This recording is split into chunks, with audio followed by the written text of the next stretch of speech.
following is a presentation of Learfield IMG College.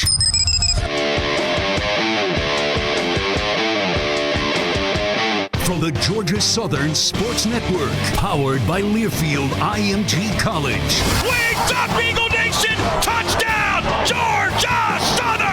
This is Inside Eagle Nation, your all-access look into Eagle athletics. Taking a look through all the other action in Georgia Southern athletics this past week. A lot of road action. A lot of teams hitting the old I-16 out of town. Getting on the steel horse and taking us to parts north, south, west, wherever. Can't really go too much farther east. Now let's return to the Learfield IMG College studios. Here are your hosts, Colin Lacy and Danny Reed. That's a fact, Jack. Welcome into another edition of Inside Eagle Nation, your all-access look inside Georgia Southern athletics, episode number 181. Colin Lacy alongside the voice of the Eagles, Danny Reed. Welcome back from your escapades to Emmanuel County, Effingham County, Augusta, Dublin.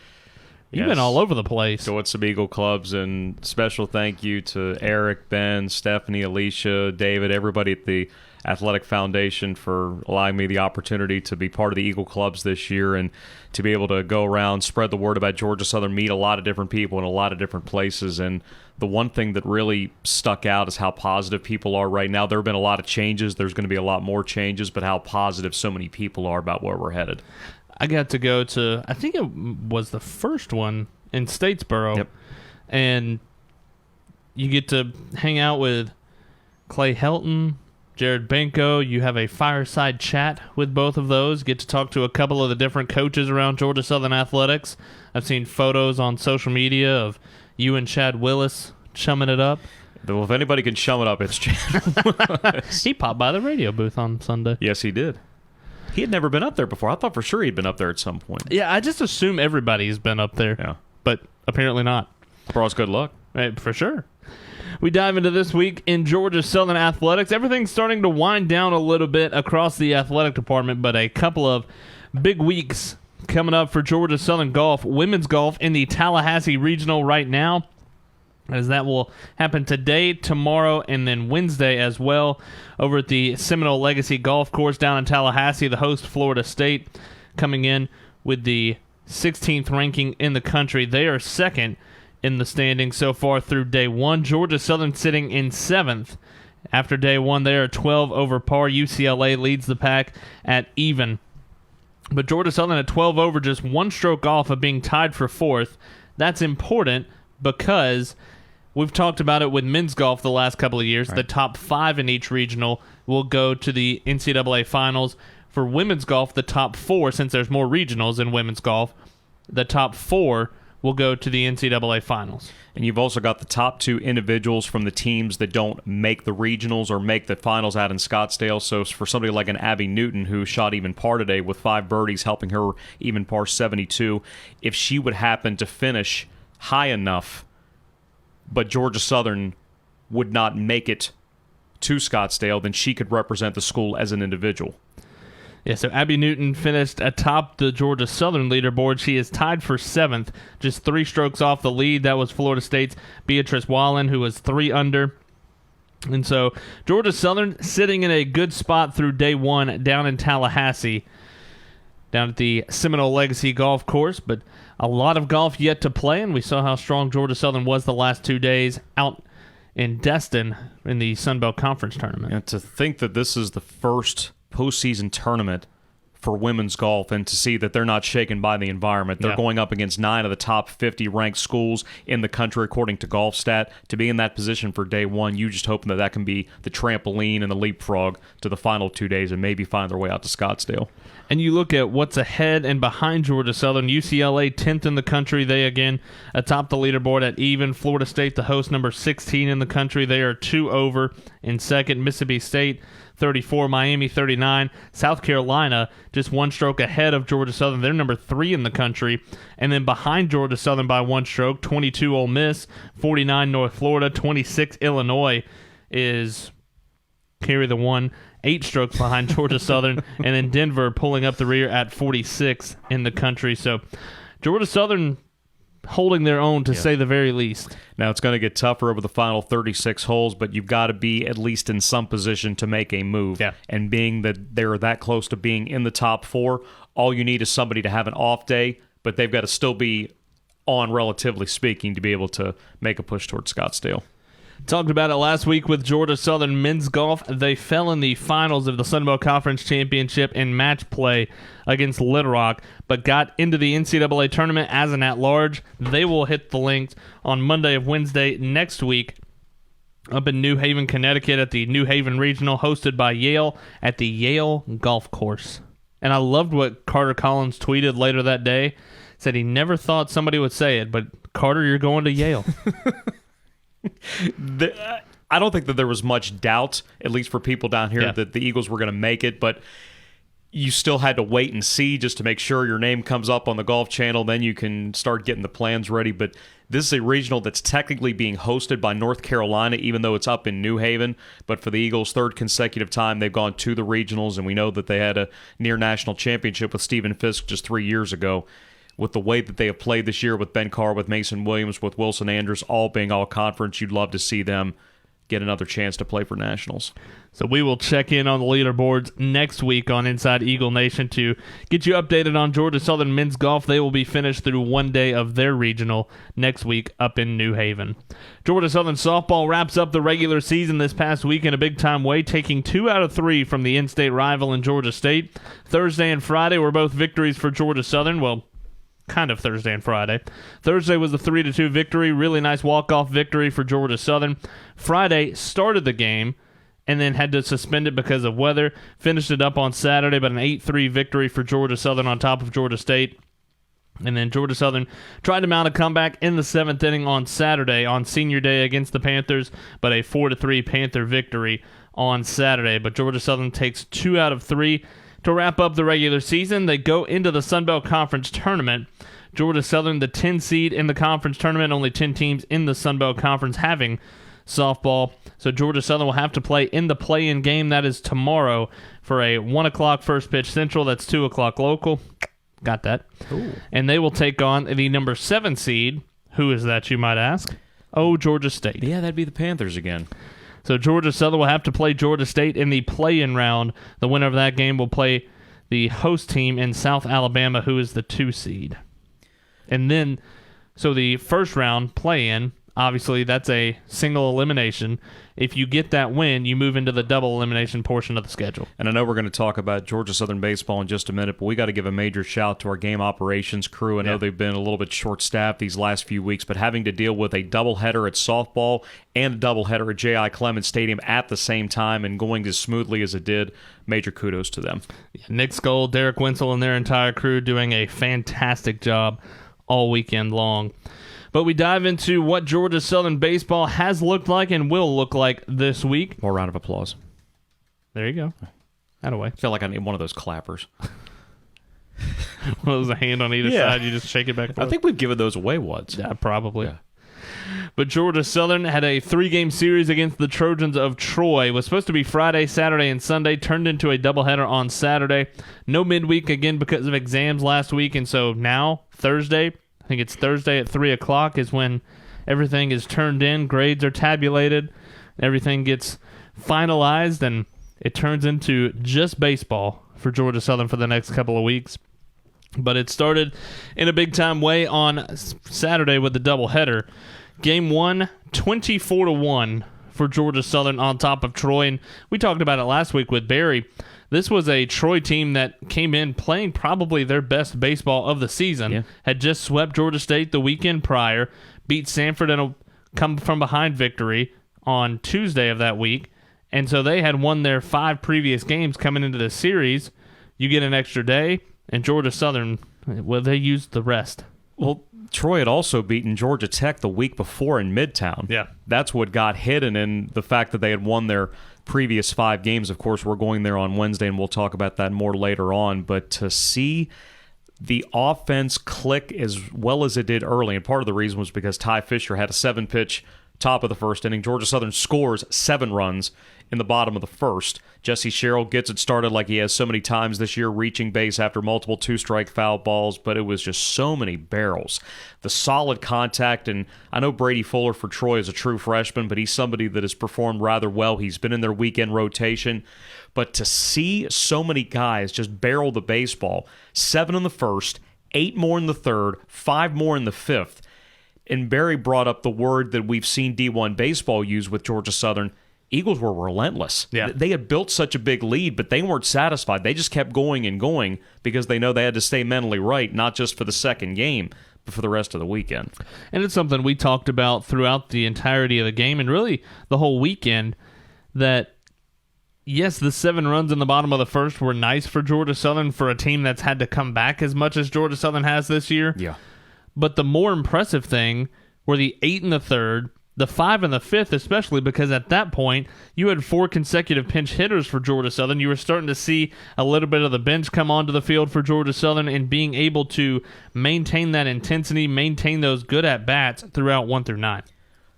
Jason Swan had 2 RBI singles in that 7-run first inning. Christian Avan had bases-loaded singles in each of those innings, the first and the third, and then getting into the fifth, we saw Blake Evans get a chance to pinch hit. We saw Will Patota get a chance, but the biggest bomb and one of the happiest moments of the year, watching Corey Dowdell do what everybody has been waiting for him to do, a mammo shot to left center, a 3-run home run. It made it 22-0. The guys celebrated, not for the sake that they were up by that much, but just because Dowdell, who has just seen at-bats here and there, he actually had a sacrifice fly against Georgia Tech earlier this season, but to get an opportunity like that and then to show what he could truly do after we watch it in practice all the time, cool moment. Again, allegedly, it was 401 feet to center field. Nah. No, it was not. No, that had to be 415, 420 at least. Yeah, it was not. But it went over the wall. That's all that really matters. And the thing I loved about that, and we've seen it all year for Georgia Southern, whenever somebody hits a home run, they're coming back to the dugout, everybody just outside the dugout, and one person goes up and gives the forearm bump, everybody yells boom. Ledford was the one to give Corey Dowdell the forearm bump. I love it because it's big on big, but at the same time, I wonder who else it would have been if Led didn't step up. Yeah, like you can't have Scooter do it. I love Blake, but Blake can't be that guy. Thankfully, Led said, guys, yeah, I got it. This one's me. I got this one. But 24-1, the victory for Georgia Southern. It gets hidden a little bit how good Ty Fisher was, I think. Yeah. 7 innings of work, sprinkled 6 hits, 1 run, 1 walk, 9 strikeouts, a career high, over 85 pitches. And we talked about it with Coach Hennett a little bit later. You were wondering, yes, Georgia Southern was up big, but you still had game 2, so you didn't know exactly how many guys you were wanting to get in, not knowing what game 2 had in store. But you think about it, too. Next week, Ty Fisher is going to be going on 1 day less rest because you had to move Friday's game to Saturday. Correct. He'll be having to go Friday next week. Right. This coming week, I should say. And then the week after that, another week of short rest, assuming he stays game 1 against UT Arlington, because that's a Thursday through Saturday series to wrap up the regular season. At least we got a frame of reference with Ty because he pitched 2 days earlier going into the Georgia State game, still threw more than 90 pitches. Granted, he did not figure in that decision. Eagles came back because that's what they've done all year. Right. Came back to win the first game of that series 4-2, but that was a really good point that Coach Hennon made, and you're thinking, okay, you're up 22-0, 22-1 at that point after the home run that Bartolero hit, but do you give him a chance to go for the complete game? Georgia Southern hasn't had one of those in 4 years. You don't want to do it just to say you've done it. Right. His pitch count was low, but at the same time, he brought up the fact that, well, he's got to come back as of right now and pitch on Friday, 1 day less, like you mentioned, then Arlington, 1 day less after that. So you don't want to put too much on him just for the sake of an individual accomplishment.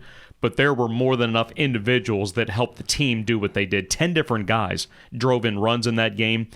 But Fisher becomes that undercard despite a career high in strikeouts and going 7 innings again. Javon Ray came in for an inning, looked really good, 17 pitches, scoreless. Brooks Gorman, an inning scoreless, a strikeout on 10 pitches. Really good work for both of those guys out of the bullpen. Both of those guys trying to get back on track of what we have seen flashes of earlier on in the season. One thing that we brought up later on in the weekend, Georgia Southern scored 24 runs, and you know where I'm going with this. Yeah. Noah Ledford in 4 at-bats. Now, he got walked one of those. Ledford in 4 at-bats did not have an RBI. That showed you how potent this offense can be when the number 2 guy in the league in RBIs doesn't drive a run in. And even over the next 2 games, when Georgia Southern was scoring 18 more runs, he only drove in 1 of those. Right. So this was a collective offensive effort. We saw the bottom of the order get back involved again thanks to the return of Parker Beatier, who almost hits a grand slam on the first pitch back that he sees over the monster. Nonetheless, he does bring in 2 with the double, but wonderful to see him back offensively. He looked better than maybe he has all season at the plate despite being out with the injury, and of course his defense in the outfield is second to none. Beatier in game 1 of the doubleheader, 3 for 3. A couple of infield singles. That double you mentioned that drove in 2, scored 3 on that play as he got tagged out at third, but because he and the Troy Trojan got tangled up, another run was able to score, but scored 3 times himself, a huge contributor to this offense for Georgia Southern en route to a 24-1 lead for Georgia Southern in victory over Troy. You move on to game 2 of the doubleheader, and you're hoping most of the starters were pulled mid-game just to get other guys in the game. You had really good at-bats. You mentioned it. Blake Evans, Will Patota were able to come in and have really good at-bats for Georgia Southern. J.C. Petra as well gets a hit. Had an RBI, that's right. You move into game 2, and you were trying to figure out where Georgia Southern was going to be mentally more so than physically. Physically, you knew they were going to be fine. You'd had the week off because of exams and all of that, but you come into game 2 mentally, where were you going to be, especially against Rigsby Mosley, who everybody calls him the natural, and for good reason. But Mosley comes in. He's the starter. He was going to start game 1, but because it got pushed back, Skylar Meade decided to move him to game 2 for whatever reason. We'll get into that later. But Mosley had been really good on the mound. Fastball changeup mix, really good at it for somebody that hadn't pitched in 4 years. Yeah. But Georgia Southern puts up a 0 in the first. Troy does get a run in the top of the second. Eagles answer with 1 in the fourth. But you were trying to figure out how Georgia Southern was going to take the gut check when Troy scores 3 in the fifth. You're down 4-1. Yeah. Georgia Southern answers with a big 2 spot in the bottom of the 5th inning to cut it to 1, and then it was on from there. With Mosley, mostly fastball changeup, a reliever can get away with that because most of the time you're not having to go through the order multiple times. Yeah. But in his case, it was simply how long can I hold this offense down? One time through, he was pretty good. Yeah. He was upper 80s, a little bit inconsistent with the fastball, but the changeup is what got him to where that he was. Once Georgia Southern got the 2-out run against him, you kind of felt okay because the Ledford double and then the RBI single that immediately followed off the bat of Thompson, a rip shot back up the middle. And then they tried to go to their bullpen. Grayson Stewart, who has been one of their 2 closers this year, just did not have the stuff. Eagles got back to what they were doing really early this year. They score 7 of their 8 runs after 2 outs. All 6 of the runs they scored unanswered after Troy built that lead were with 2 outs. All 5 they got in that 6th inning were after 2 outs. Beatier, again, he has the go-ahead double that almost left the park to right center.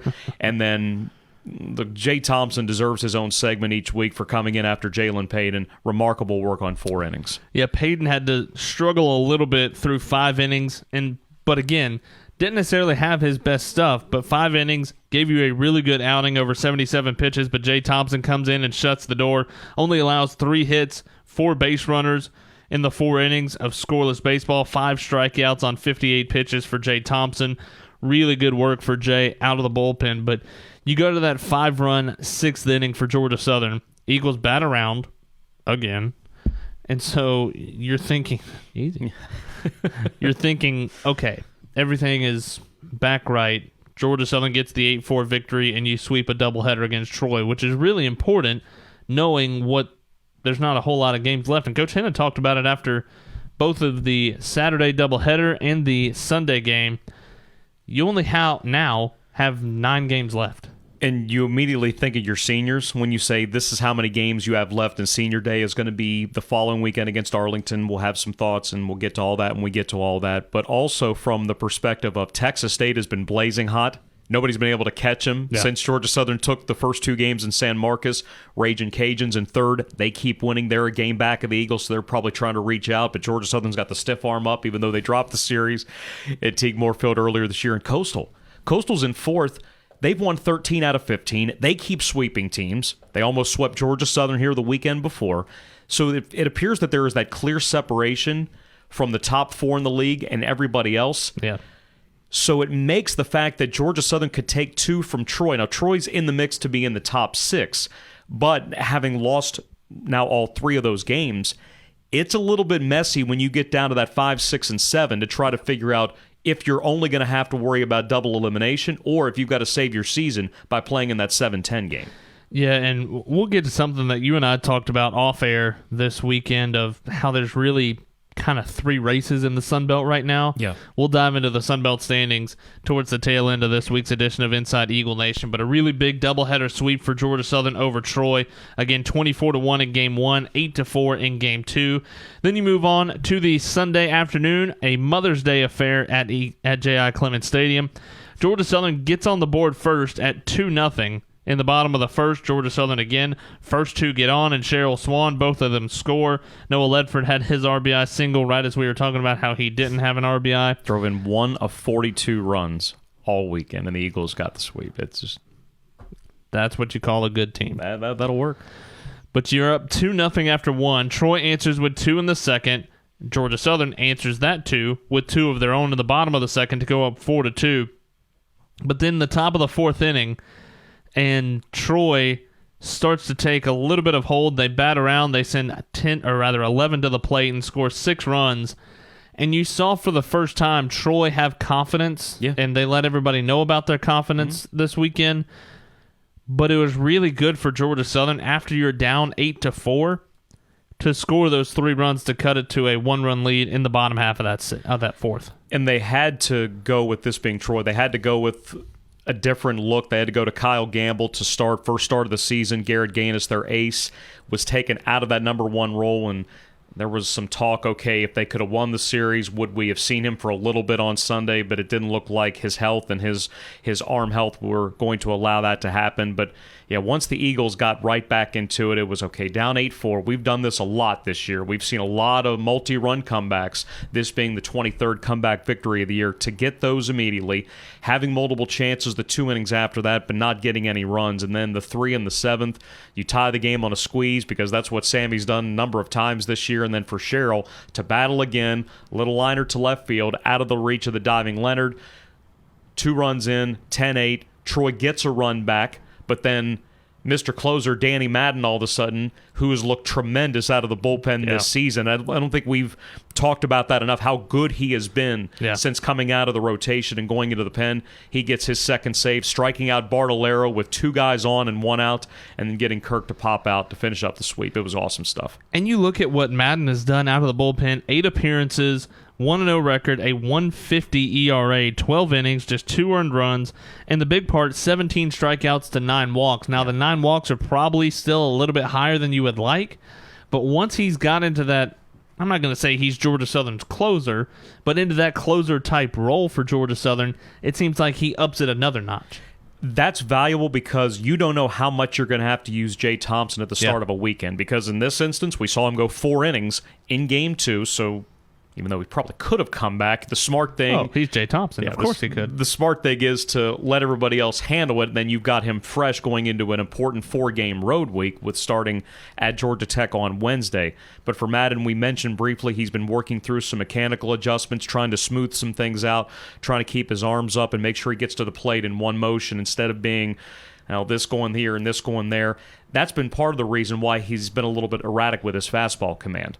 He's been able to spot the fastball better. He's throwing that hard curveball, and we saw him go multiple changeups against Bartolero. The first swing was not good. The strikeout swing was not good. And then that gave him what he needed to finish off Kirk and give the Eagles the victory. Georgia Southern gets a 10-9 victory over Troy in Game 3, and you sweep that series. And did you expect to take the series from Troy going in? Probably. Yes. Did you expect to sweep? Some would say yes, but we've talked about it many times. It's hard to sweep anybody in conference play. That's a big sweep for Georgia Southern, and that's a Troy team that I know right now are sitting 7 games back of first and fifth at 13-11 in league play. That's a much better 13-11 team than the record says. And we mentioned they'd beaten Georgia Tech. They swept Louisiana to start conference play. Now, granted, the Raging Cajuns then are not the Raging Cajuns now. Anybody would tell you that. But Georgia Southern had to do what they did because Texas State, sweep. Louisiana, sweep. Coastal, sweep. So despite all that good baseball, nobody gained any ground, but also nobody lost any ground. So Georgia Southern still's 2 back. You've got the Cajuns that are 3 back. You got Coastal Carolina, they're 4 back with 2 weekends left. And Texas State plays in San Marcos against the Cajuns this weekend in what's going to be one of the best series of the entire regular season. Look ahead to Georgia Southern baseball, a 4-game road trip and a true 4-game road trip again for Georgia Southern, second one of the year rather. Georgia Southern will head up to Atlanta on Georgia Tech on Wednesday at Rush Chandler Stadium, 6 o'clock the first pitch. You can hear us at 5:30 with the Cutwater Spirits on Deck Circle, and then Georgia Southern will head out to Little Rock Friday, Saturday, and Sunday from Gary Hogan Field. We start with the Georgia Tech Yellow Jackets. We know what Georgia Southern was able to do in Game 4 of the season. That game was such a long time ago. Oh, my goodness. February 22nd seems like 7 years ago. Georgia Southern was 0-3. Yeah, you were 0-3. You were kind of licking your wounds a little bit after getting beat by Tennessee in those 3, and we know what Tennessee has been able to do since, and they let you know about it. But they did lose a series this weekend to Kentucky, if we hadn't pointed that out enough. But a 10-6 victory for Georgia Southern over Georgia Tech, and we had talked about it, and probably up until Game 1 of the doubleheader, that was probably the most complete game Georgia Southern has played, both offensively, defensively, and pitching. Got the timely hitting, had 6 2-out hits, 6 2-out runs. Danny Madden actually started that night, struck out 6. Eagle pitching fanned a season-high 14, walked only 1. Yeah. Now, Georgia Tech did hit a couple of home runs because they've got 90 of them this year. They're top 5 in the country in numerous categories. We'll talk about Kevin Parada in a minute. I cannot wait to watch him one more time on Wednesday. But for that team to do what they did off such a tough weekend in Knoxville, Noah Ledford didn't even start that game. And that's what I'm looking. He didn't start the game. I'm looking at my book now, and J.P. Tighe is hitting 4th. Noah Searcy is hitting 3rd. Dowdell's the starting DH hitting 5th. Yeah. Jason Swan was hitting 7th. It's crazy how much, 3 months, 2 months have made? So Led comes in, he has a pinch hit 2-run double, then has a 2-out RBI single in that 8th inning to help sew things up. But it was the fact that the Eagles scored early. They answered when Tech tied the game at 5. Thomas Higgins was really good that night out of the bullpen. They got the runs late. And then to end the 11-game skid, watch Jake Martin finish things up. And at that time, Tech was as high as 7th in the country, according to some polls. They dropped out this week. Georgia dropped out this week. But that was the game that showed everybody how good that team could be. And this is a Georgia Tech team. They have been in and out of the top 25 for much of the season. They'll be in 1 week, out a week. In a week, out a week. We talked about it on Sunday. They dropped 3 games at Clemson, and that's a Clemson team that has gone up and down all season long. All year. And so it's a really good team. We talked about how good this lineup is for Georgia Tech. It's just a matter of, do you have the pitching to be able to back that lineup up? Because a lot of the games that they've lost that they tell you they shouldn't have been high-scoring affairs. No, they do not have trouble scoring runs. No. They have no trouble scoring ones. Parada, second in the country with 23 homers. He's got 74 RBIs. He's having a season that's historically good for Georgia Tech, and that's saying something. That is really saying something. Kyle McCann had 23 home runs a couple of years ago, so that's what Parada has currently matched. I think he's only 2 off the single-season school record. But 1 through 9, they hurt you. Chandler Simpson's now playing second base. He went into the season as the starting shortstop, missed some time because of injury. Since he came back, he's been at second. Might be the fastest guy I've ever seen on a baseball field. If he reaches, he's probably getting at least a double or a triple out of whatever he does. They've got power in the middle with Compton, with Jenkins. Tim Borden is somebody that really wasn't in their plans. He has 14 home runs. He's split time at shortstop with Jaden Jackson. But when you've got an ERA as a team above 6, you almost have to score 10 runs per game just to give yourself a chance. And don't know who Georgia Tech is going to be starting right now, but a lot of the options that we saw game 4 of the season have moved into the weekend. You look at a guy like Marquise Grissom Jr., that was almost I don't want to say a tryout for him in Statesboro, but it was, okay, what can he do? Yeah. He's moved more to a weekend guy. And so you don't really know, but you also don't really know what the mindset for Georgia Tech is, because their schedule is a little, we'll call it quirky. Yeah, and I don't know how it got set up the way that it did. Apparently, they lost a non-conference series for this weekend, and they had to look for some way to make up for it. So they're going to get Georgia Southern Wednesday night. They don't play a weekend series now. So they're going to go and play Akron on Monday. That is a Monday scheduled game, not an emergency makeup. They'll play Kent State on Tuesday, ironic for Danny Hall because he coached at Kent State for 6 years before getting the Tech job. The idea is to get them somewhat regional because they finish the season at Pitt Thursday through Saturday before they go into ACC tournament play. But highly irregular for them to do it that way, but they kind of had to do it on the fly, losing that series. I have no idea what they're going to do with their pitching because they've got to be ready for Pitt somehow. Right, and it's going to be interesting to see if we see some of the even weekend starters for Georgia Tech. Because you could say, all right, Friday guy goes 2 on Wednesday, Saturday guy goes 1 on Wednesday, because that's normally their bullpen day anyway. Yeah. You probably aren't going to want your Friday and Saturday guys at least going on Monday or Tuesday against Akron and Kent State, because then you've got to turn around and it's Thursday through Saturday at Pitt. Right. A lot like Georgia Southern will have with UT Arlington to wrap up the regular season. So it's going to be really interesting to see what Georgia Southern sees on Wednesday. Wednesday's not quite as quick a turnaround as a Tuesday would be, but probably a little quicker than you would want. It's going to be fun to see what Danny Hall is able to do. They've had to change their weekend rotation a number of times because of injury, because of ineffectiveness. Chance Huff was their number 1 guy. He's back at the number 3 spot now. We mentioned Grissom came out of the pen that night at J.I. Clements. He's now the number 2 guy. The front of their rotation is John Medich, who was at Division III Rhodes College last year. He is the Friday starter for an ACC school 1 year after playing D3 ball. That's somebody we could see on Wednesday, maybe if it's only for an inning, but it's still the fact that, hey, we don't play until Monday. I'm going to throw a live pen. That's what I'm going to do. We'll talk about this more on Wednesday, but Danny Hall might be the best recruiter of guys that nobody else wants. And I say that because he doesn't care. A lot of times you'll either go a D1 transfer or a JUCO transfer. That's what you see for most D1 programs. That's with Little Rock, we're going to talk about in a little bit. Right. That's what they've been done on Chris Curry for a long time. Danny Hall does not care where you came from. If you can play ball, Danny Hall wants you. And he and James Ransby do a fantastic job of going out and recruiting. You think of a guy like Jack Rubenstein, who was at Emory and now is on their roster as a catcher. Yep. It's so many D2, D3 guys that have come through the Georgia Tech program, and not just as like a grad transfer or 1 year left.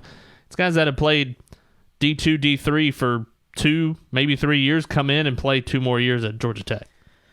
They're 27-21 right now. The RPI is 29, which for at-large purposes probably means they're comfortably in. But they are 12-15 in the ACC now. Yeah. So I would think that they would need at least a stronger finish and a decent showing in the ACC tournament. I don't know that they're going to be left out when Selection Monday comes around. But when you're sub 500 in conference play, you're kind of putting the committee in a spot. And I know that they're Georgia Tech, and I know that who they play largely determines how high that RPI is. You're in the ACC. Everybody outside of Duke is in the top 100. But in having a losing conference record with 3 left, I don't know how good that is going to look on Monday, despite how good the RPI looks right now. But Georgia Southern will head up to Rush Chandler Stadium, a 6 o'clock first pitch from downtown Atlanta, a 5:30 airtime on the Georgia Southern Sports Network with the Cutwater Spirits on deck circle. Going to be good to catch up with our buddy Wiley Ballard. Actually going to be back on radio That's on right. Wednesday. How about that, Wiles? We haven't seen the park since they did all the renovations either. That's true. Hadn't been there in 3 years. 3 years, yeah. Crazy to think. It's weird to me to think that we haven't been there in that long. Because COVID knocked it out in 2020. The 2021 game was rained out. That's right. So I think they knocked down the big fence that's in front of the bullpen. So now I think we can actually see who's warming up.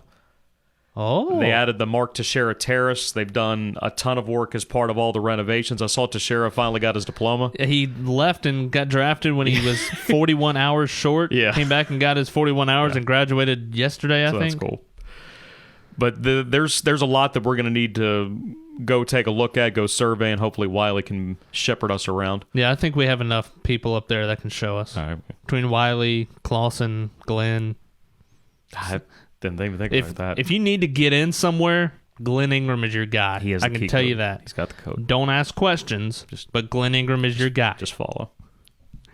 Georgia Southern will then hop on an airplane out to Little Rock, Arkansas. One final time. One more time. The final 3 true road games for Georgia Southern in the regular season. We'll take on the Little Rock Trojans. It's a team that has struggled this year, 21-22 overall, 9-14 in conference play. Little Rock is one of those teams we're going to talk about a little bit later on, trying to fight to stay in the Sunbelt Conference tournament discussion. 10.5 games back of Texas State, but 4 games up on Arkansas State, who sits in 12th. It's a team that has struggled a little bit. They can hit, almost hitting 300 as a team, just 295, can score runs, but the pitching has been the problem. And pitching has been a problem for Little Rock for the last couple of years. And over 6 ERA, but Hayden Arnold is somebody that pitcher of the year last year. Correct. Yeah. Yeah. When that got announced, there was some murmurs around the broadcaster wing of Well, the second time in 3 Riverfront years Stadium. that was to happen, because 2019 it would have been the same way. Everybody thought that Seth Schumann was going to win it that year. But it seems that for Little Rock, the book is they've got one really good starter and one really good reliever. Yeah. It's been that way ever since Chris Curry got there. He's done amazing work with that program to get it where it is, because that is a difficult spot. Yeah. I think they'll have a chance to have some success in the Ohio Valley starting next year. But 2022, Hayden Arnold's the number 1. He's amongst the all-time record holders in their program in a number of different categories. We'll talk about him on Friday. And then the lefty Sawyer Smallwood out of the bullpen got roughed up a little bit against Coastal, but you see him at least twice every weekend. That's how frequently he gets used. You take those two out of their pitching staff, the team ERA is better than 750. That's how much they need them to just be serviceable. You look at Arnold, 3.25 ERA, he's made 12 starts, 74 and 2/3 innings, has only walked 14, struck out 67. You're like, man, he's pretty good. Yeah. 4-5 record. Because he might be able to do his thing, but he's just in so many spots where the bullpen can't hold it. And you look at Sawyer Smallwood, 2.93 ERA. He's been really good, 24 appearances, has 3 saves, 43 innings work, 14 walks, 44 strikeouts. Again, really good. 5-4 the record. Yeah. So 9 of their 21 wins have come from 2 guys. You could toss Jacob Weatherly into that mix of guys that get used frequently, and I'll be very recent because they were just at Coastal last weekend. We said the Chanticleers swept the series. Weatherly threw all 3 games. Good night. That doesn't... You see guys go multiple times in a weekend. Rarely do you see guys, of course, rarely do you see guys go all 3 games. I think for Georgia Southern, the last time I can remember, Chris Brown did it in 2015 against Georgia. Yeah. It just, you don't see guys all 3 games in a weekend because guys only have so much to use in that amount of time. The pitching, obviously a struggle for Little Rock, but it's a team that can hit pretty well. You've got a number of guys, 5 over 300 average on the season between McWilliams, Dickerson, Lyons, and Hussein. It's somebody that can hit a good bit, but it's like we've talked about the last couple of years with Little Rock, very top-heavy with the lineup. McWilliams is hit safely in 8 in a row. He's 15 for his last 30 with 4 home runs, so he's been swinging a really good bat. He had the tying home run in Game 2 before they lost in a walk-off in 10. The part of that they don't have, Noah Dickerson has missed the last 4 games. Nothing has been specified as to why he had the walk-off in the series finale against ULM. He had the RBI double off the wall in right. He did not play in any of the 4 games last week, so they had to do makeshift out in right field. They'll go lefty-heavy. could be chop-licking time for Ty Fisher. And for somebody like Jalen Payton, for a team that doesn't walk much, that may be a good matchup for Jalen if he can stay away from the fly balls, because at Gary Hogan, the ball, it really jumps. We haven't been there in 4 years, but that ball really goes. It's a team that strikes out a good bit, 344 times this year in 43 games, but this seems like, and we talked about it last week, how this is the part of the schedule that Georgia Southern needs to take care of business. Little Rock, 211th RPI, again, 9-14 in conference play. This is one on paper Georgia Southern should handle, but you have to go on the road, 4-game week, all on the road. You leave Wednesday, you don't get back till Sunday night, Monday morning, however you want to classify it. But you've got to handle your business. They don't have class to worry about now. It's all about the professional baseball style with just ball from here on. Little Rock is playing its final 3 home games. Its final 3 home games as a member of the Sunbelt. Hayden Arnold is going to pitch one more time at Gary Hogan Field, so I'm sure that'll be emotional for him. They'll have their Senior Day festivities coming up on Sunday. They're going to feel a little bit more considering that they've got the number 5 right now RPI team coming out there, but they know that the only way they get into the NCAA tournament is by winning the Sunbelt tourney here in a couple of weeks. You always caution when you go on the road. It doesn't matter to me that they're below 200 RPI. They could be number 1 RPI. Yeah. When you go into someone else's house, mentally you've got to be ready to go. And it's not just for these coming games, but it's a quicker turnaround for Arlington coming to you Thursday through Saturday the next week. But these guys, they got to back up what they've done so far to make sure that that number doesn't drop too much in terms of the RPI. And, oh, by the way, it'll be a well-rested Little Rock team because they don't have a midweek this week. Right. This week is their exam week out in Little Rock. So, one more thing to add to the cake. And I know we mentioned this already. We haven't been there in 4 years. That series was abbreviated because of bad weather. Took both those games. God, it was cold out there. We got introduced to the butcher shop. We will absolutely be going there on Thursday night. We going back to, what is it, Memorial Stadium? I guess to see if they spruced it up or... Yeah. Okay. Yeah, well, I guess we can try that again. Maybe Ray will be over there this time. Oh. Might need to see if he can come to dinner with us. See if Josh can come too. But the ballpark itself, it's only 305 to right. The wall is 16 feet high all around. It's a different fence. They've done some cosmetic changes to their ballpark since the last time we were there. But you will get into trouble if you give up a lot of fly balls. And not that the wind blows out there, but it's just a spot where it really carries. Fly balls can get you into trouble. And as we've talked about on these podcasts before, Gary Hogan is an all-turf infield, grass outfield. So that's something that those guys will have to work with a little bit once they get into town and practice on Thursday night. Again, a 3-game series against the Little Rock Trojans, 7 o'clock Eastern on Friday, 5 o'clock Eastern on Saturday, 2 o'clock Eastern on Sunday against the Little Rock Trojans. And we will have airtime coverage for you 30 minutes prior. Again, as every weekend inside Eagle Nation, you can send us your questions on Facebook Live. You can text us 912-274-3607. But a new way to get questions in, and you can do this, and you could text, tweet, anything, questions at any time. But you can email us at any time, GSSN, Georgia Southern Sports Network, GSSNbooth@gmail.com. Email your questions in. We will get to them on the podcast or a rain delay or whenever we get bored. There's a chance that could be used during the game. Absolutely. If you would like to specify that you want it in-game, specify it in-game. I'd be happy to talk about anything that you'd like. Anything and everything. Nothing is off limits. If it's too far out in left field, might have to just be an email back, but... we will get to your question. The good thing is that with this team, there's a lot to talk about right now. Yep. There's a lot of possibilities on the horizon. We know that there's the chance that Georgia Southern could host a regional for the first time ever, but they got to hold things up. They got to take care of Little Rock. They got to take care of Arlington, present a good resume to the selection committee. Whatever happens in Montgomery happens in Montgomery. But at this point, this team has put itself in a very, very good position. I wanted to talk about the Sunbelt Conference standings getting towards the last 2 weeks of the regular season. It starts to mean a little bit more, no pun intended. But there's really 3 races going on in the Sunbelt Conference standings. The top 4, Texas State, Georgia Southern, Louisiana, and Coastal, all trying to fight for that top spot in the Sunbelt. Louisiana and Texas State still have to play each other this weekend. Coming up this weekend. Texas State leads the way. Georgia Southern 2 games back. Louisiana 3 games back of Texas State, 1 behind Georgia Southern. Coastal Carolina 3.5 back of Texas State, 1.5 back of Georgia Southern, and just a half game behind Louisiana. A lot can happen over the next 2 weeks. You've got 6 games for those 4 teams. And if you're Georgia Southern, you like how the schedule plays out, but again, you have to take care of business.